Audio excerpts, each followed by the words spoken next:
тосқан ата менен барғанмын. Мерекеге шығады, бүкіл халық біліп қой, отандасы оғады, тәуелсіздік ұлық қой. Аралаймын алаңды, тәуелсіздік күніме, батыр қайрат ағамның суретіне үңілем. 16 желтоқсан тәуелсіздік алған күн, мерекеге ел тосқан, шырқатып ән салған күн. Армысыздар, құрметті достар. 1 желтоқсан тұңғыш президент күні. Бекжан, саған сұрақ. Патриот деген кім?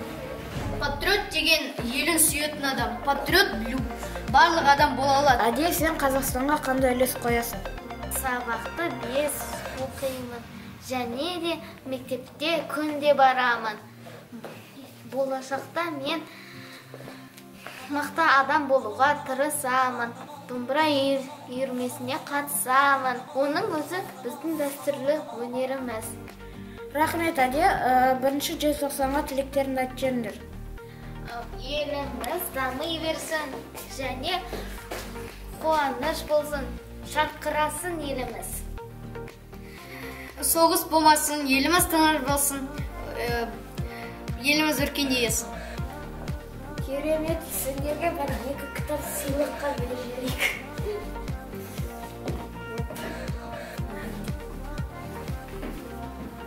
Біздің эфиріміз аяқталды. Қош сау болыңыздар.